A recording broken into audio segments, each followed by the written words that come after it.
朋友们，很多人在修行的过程中呢，都听过无念这个词。就好比禅宗的修行，有一个基本的宗旨，就是无念为宗。可以说，它代表着内心的时刻清净、无挂无碍。无论处在什么样的生活境遇中，内心始终平静祥和。这也是许多人向往的人生目标。那么，究竟什么是无念？我们又该如何实现这种生命状态呢？要说无念，首先就要说说我们的思维习惯。我们在想一个问题的时候，经常会习惯性地先往状态上去想。比如无念这个词，一般人会理解成没有念的状态。为什么会这么想呢？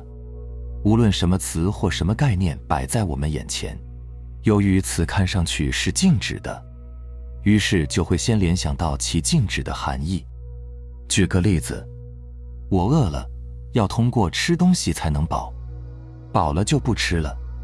那如果我说一个词饱腹，这到底是让吃还是不吃呢？这个生活常识摆在面前，我们自然知道这是让我们吃的意思。但会不会有人问，饱腹应该是不吃啊，都饱了还吃什么？那我们肯定会说，这个人根本不明白什么是饱腹。为什么呢？因为饱是最终的状态，而要达到这个状态，必须要通过吃。这个例子大家都听得懂，但是换成无念呢？我们是不是就变成那个不明白的人呢？无念是个状态，但是达到无念，可并不是通过来压制念头的方法。状态和获得状态的手段呢，往往是矛盾的。使其饱腹要通过吃，使其无念要通过什么呢？一般人会认为，要想使念头没有，就应该压制念头不生。但是你有没有发现，你想要控制念头不生的也是念头，而且你越想控制念头就会越多，因为消除念头也是一念，而且消除念头这个念头一出，立刻就会遇到反抗，就会出现念头与念头之间打架，而且会越打越激烈，念头就会越来越泛滥。如此，否定的念头就永远停不下来，就形成了无限循环。除非你累了，你实在疲惫了、困了才能停下来。只要你醒着，在这种思维模式下，你就会不停否定自己。因此，这条路是行不通的。就好比当水面有波纹的时候，如果你不去管它，是不是水面的波纹自己就会逐渐平静？但如果说我们不知道这个道理，看到有波纹就想用手去抹平，就想把起来的波峰压下去；有波谷的地方，我就想用手把波谷的水给拖起来。看到起来了，我就去摁；看到沉下去的，我就去拖。那你觉得这个水面有可能恢复平静吗？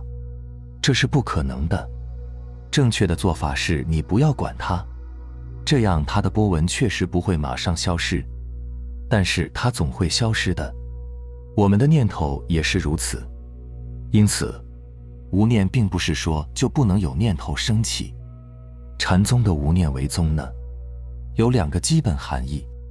一个是禅修中的无念，也就是通过冥想、禅修等方法，能够做到少念。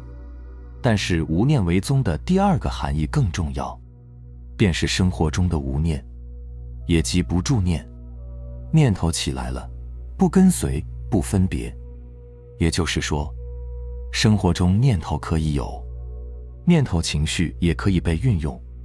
我们的喜怒哀乐其实一样都没有少，但我们深刻地领悟到，念头情绪是本空的，犹如后一念升起时，前一念已经没有了，根本不用刻意去无、去空。如此念念相续，念念本空。我们关照到一念发生时，关照到的瞬间，那一念其实已经消失了。在关照之中，念念依旧发生，但念念归于空无。如此便是心灵本不受挂碍，本来清净。在各种各样的念头情绪里，心灵本身依旧不动，犹如念头是念头，我是我，我只是经验着各种念头情绪，不评判，不动摇，不恐惧更坏的结果，也不期待更好的未来。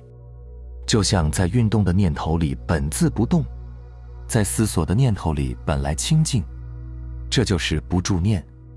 因为念头实际上是一种身心的运转，就像血液一般，无论这个血液里干不干净，它都要运转，也犹如头发的生长一般，无论长出来好不好看，合不合适，它都要长。只是如果我们完全陷入到其中，将自己活成一个个念头，这就是迷。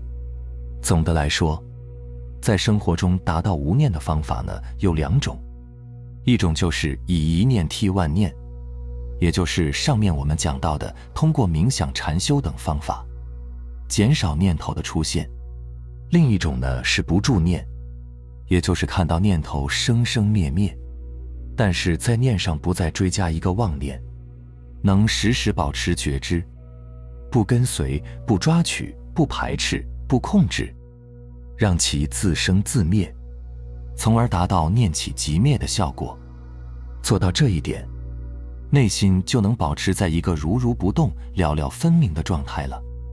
举个例子，比如你早上出门看到邻居，你打个招呼呢，就继续做自己的事情去了，这就是不住念。但如果你打过招呼后呢，头脑里就开始瞎想，比如他今天怎么这么开心，看来最近运气不错，我什么时候也能走运一下啊。你看后面的这些念头全是妄念，你就被这些念头给带跑了，生出了无数的情绪，这就不是活在当下了。当然，实现无念为宗还有一个前提，那就是不把一切念头当真。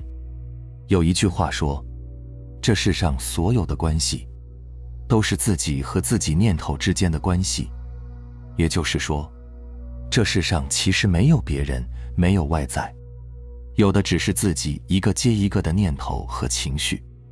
这就好像你听见别人说的一句话，最终产生的是自己的一个念头回应。你想起了某个人、某个朋友、某个喜欢或不喜欢的人，他们也只是以心念的画面，以念头的语言描述，在你心里呈现。太阳照在你身上，你能感到温暖，但是温暖这个概念是念头去定义和产生的。你眼睛看见外在景色，看见是看见，景色是景色，它们都是本来清净解脱的，它们就是它们自己。只有念头产生时，才有了额外的意义。而念头是什么？念头大多数时候是意识里自言自语的语言思维。对此呢，有人说了这样一句话，被人们认为解决了所有的哲学问题。他说，语言的边界就是世界的边界。意思是，一个人通过念头语言的描述和定义，才产生了自己所能理解的他人和世界。就好像你描述远方的星辰，它是什么样？是念头语言。地上的蚂蚁也是自己的念头语言。你描述他人的好坏和自己的感受，依旧是念头语言。乃至你有强烈的信仰，你相信佛说的话，相信老子说的话，一切圣贤说的话，包括你一直遵循的智慧与方法，一切都是念头语言。所谓一切法由心想生，也正是心里想出的念头语言，造成了束缚你的边界。有一个无疑惑、寂静而解脱的真实世界，恰恰是念头语言不能企及的世界。因此，语言的边界就是世界的边界这句话呢，便终结了所有的哲学问题与思辨，同时也终结了我们内心所有的疑惑和烦恼，把心灵引向了一个超越心念定义而无限宽广真实的世界。因此，在所有的修行中，都会把矛头指向一个地方，那就是大脑。正是大脑里的念头，造成了一切束缚、苦和疑惑。而无念呢，并不是说要彻底寂灭大脑里的一切念头，而是说不要把头脑里的念头，特别是语言思维的念头当真。出离一切念，你就是无束缚无苦的，你就是无烦恼无疑惑的，你就是无限宽广的真实本来。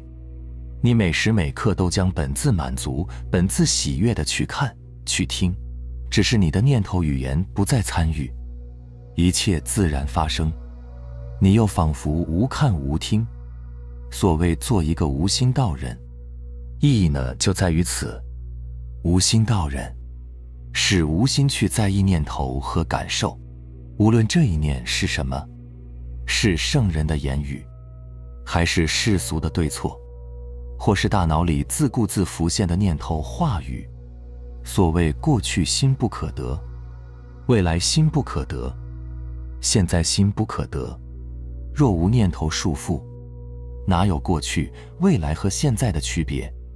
如果没有念头的束缚，哪有对未来的担忧和对过去的评判？哪有要把握此刻的执着？